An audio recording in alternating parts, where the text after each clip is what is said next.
आसाराम बापू भी इसी तरह कहते थे, वो भी अपने आप को भगवान मानते थे। राम रहीम भी अपने आप को भगवान मानता था, रामपाल भी अपने आप को भगवान मानता था। इन बाबाओं का, इन पाखंडियों का जो हश्र हुआ, धीरेन्द्र शास्त्री भी उसी कड़ी में अगले मोहरे हैं। ये मुसलमान विरोधी नहीं है, इनका जो इस तरह के लोग हैं, इन लोगों की एक पॉलिसी होती है कि इनके हिसाब से जो गरीब मुसलमान है उसको तो ये देशद्रोही बताते हैं, राष्ट्रद्रोही बताते हैं, और जो अमीर मुसलमान होता है उसके साथ ही अपनी बहन बेटियों का रिश्ता करते हैं।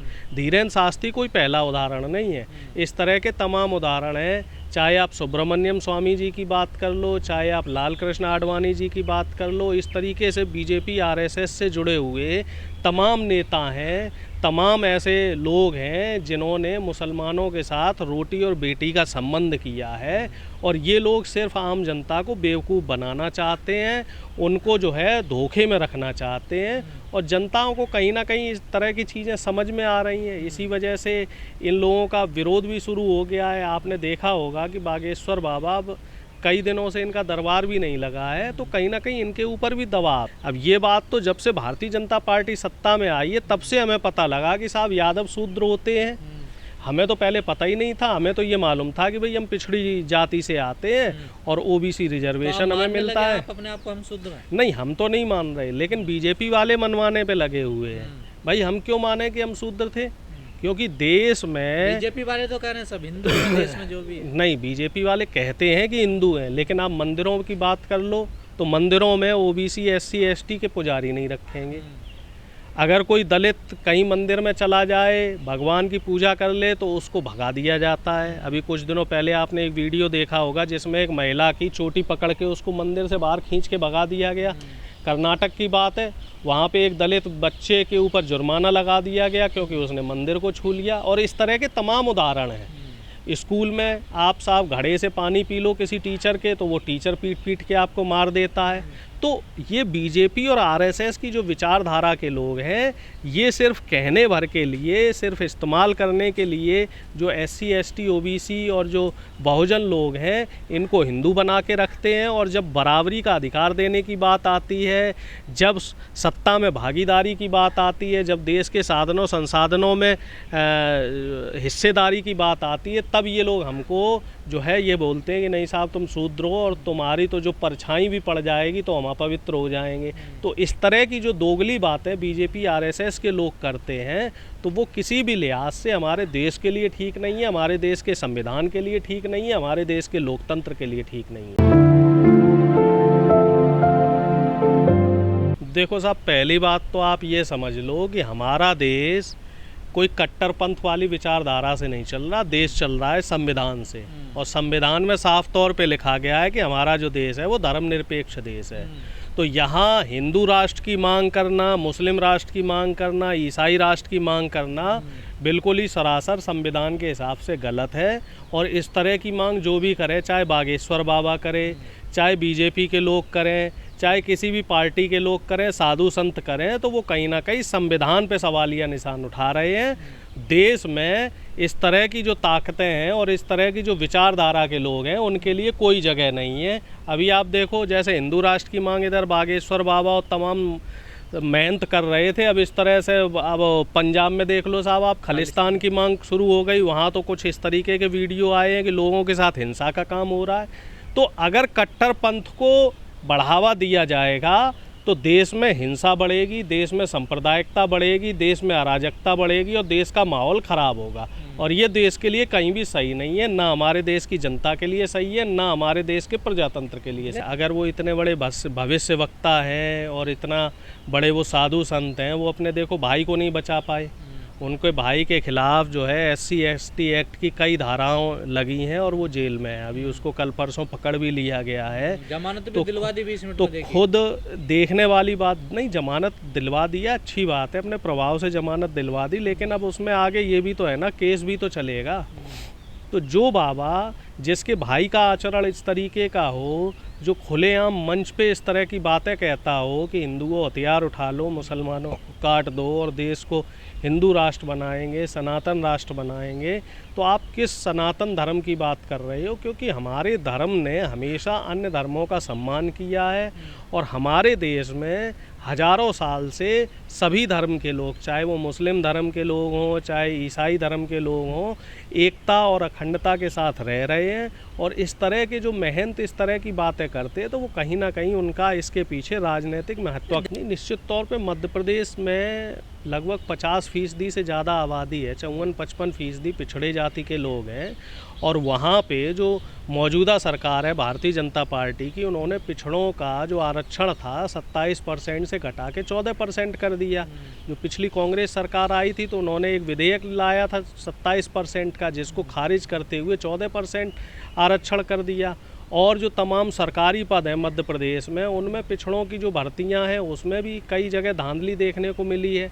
और वहाँ का पिछड़ा अपेक्षाकृत जागरूक है और उसने लामबंदी कर रखी है शिवराज सिंह सरकार के पीछे। वहाँ आपने पिछले दिनों में देखा होगा कि कई बड़े मूवमेंट हुए हैं, कुछ समाज सेवी संस्थाओं के मूवमेंट हुए और तमाम पार्टियों के भी जो पिछड़े वर्ग के सम्मेलन हुए, तो उसमें बढ़ चढ़ के लोग आए हैं।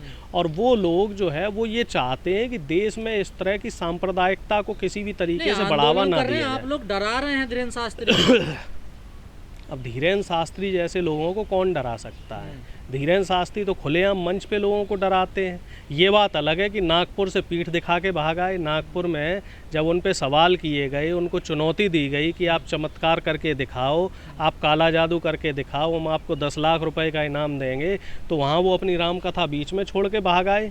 धीरेन्द्र शास्त्री जैसे लोग उस तरीके के हैं जो सिर्फ गीदड़ धमकियाँ देना जानते हैं।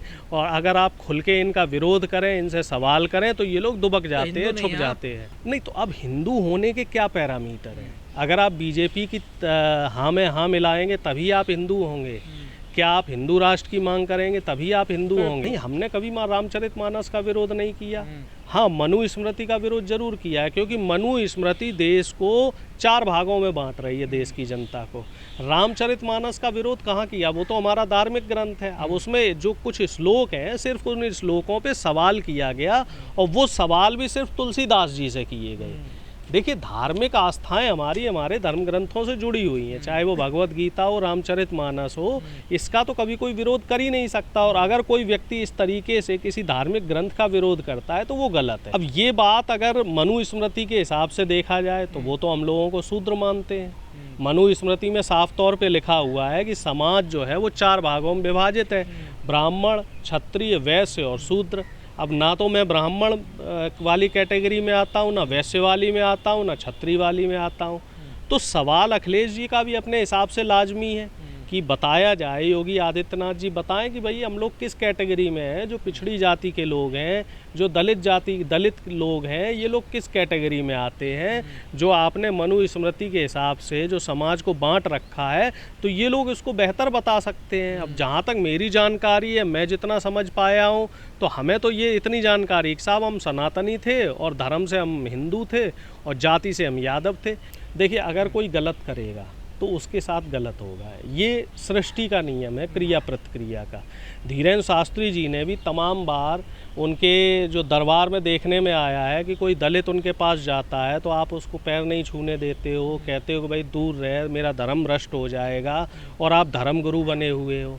तो आप किस तरह के धर्मगुरु हो जो खुले मंच पे आप इस तरीके का जो जाति और धर्म का जो ताना बाना है ये दिखा रहे हो कि मैं ऊंची जाति से आता हूँ और कोई नीची जाति का व्यक्ति आता है तो आप उसको टच नहीं करोगे, उसको पैर नहीं छूने दोगे। तो इस तरह की चीज़ों का विरोध है। आप राम कथा कहिए, कृष्ण कथा कहिए, हमारे धार्मिक ग्रंथों को गाइए लोगों से, और लोगों को की जो धार्मिक आस्थाएं हैं उन धार्मिक आस्थाओं पे बात कीजिए, इसमें कोई बुराई नहीं है। लेकिन अगर आप हमारे लोगों को के साथ जाति करेंगे, उनकी बेइज्जती करेंगे, उनके साथ दुराचार करेंगे, तो विरोध उस चीज़ का हो रहा है। जो तमाम ओबीसी सभाएं हैं, जो तमाम सामाजिक संगठन है, वो धीरेन्द्र शास्त्री जी का जो आचरण है उसका विरोध कर रहा है। देखिए साहब, अभी धीरेन्द्र शास्त्री जी को कुछ जल्दी है, मुझे लग रहा है उन्हें भी राज्यसभा में जाना है भारतीय जनता पार्टी से, और भारतीय जनता पार्टी उनको इस्तेमाल कर रही है क्योंकि मध्य प्रदेश में चुनाव आने वाला है। और मध्य प्रदेश की अगर हम बात करें तो एक बहुत 18 साल के आसपास मध्य प्रदेश में शिवराज सिंह जी की सरकार रही है, और वहाँ पे जो विकास कार्य होने चाहिए थे उनको करने में भारतीय जनता पार्टी पूरी तरीके से विफल रही। तो इस वजह से धीरेन्द्र शास्त्री जैसे लोगों को इस्तेमाल करके धार्मिक पोलराइजेशन करने की कोशिश की जा रही है। लेकिन पिछड़ा जो समाज है मध्य प्रदेश का, वो अपेक्षाकृत ज़्यादा जागरूक है, और वो इस तरह का जो धीरेन्द्र शास्त्री की जो साजिश है या बीजेपी आरएसएस के लोगों की जो साजिश है, उस साजिश को नाकाम कर रहे हैं। देखो साहब, हमने आपको पहले ही कहा कि हमारा जो देश है वो चलेगा साहब संविधान से, और हमारा देश एक धर्मनिरपेक्ष देश है। तो पहली बात तो यहीं पे ख़त्म हो जाती है हिंदू राष्ट्र वाली। आप हिंदू राष्ट्र मांगोगे, आप 75-80% आबादी में हो, हम और आप, हम हिंदू राष्ट्र मानेंगे। तो फिर जो 14-15% वाले मुसलमान हैं वो कहेंगे साहब इसको इस्लामिक राष्ट्र बनाया जाए। तो वो कहेंगे साहब इतना एरिया डिवाइड कर लो जी, 15% जो ज़मीन है वो हमें दे दो, हम मुस्लिम राष्ट्र बना लें। फिर जो सिख हैं वो कम्युनिटी भी 3-4% है, वो कहेंगे साहब हमें खालिस्तान बना के दे दो। कुछ बौद्धिस्ट जो हिंदुओं से कन्वर्ट हो रहे हैं वो कहेंगे साहब बुद्ध धर्म का बुद्ध राष्ट्र बना के दे दो।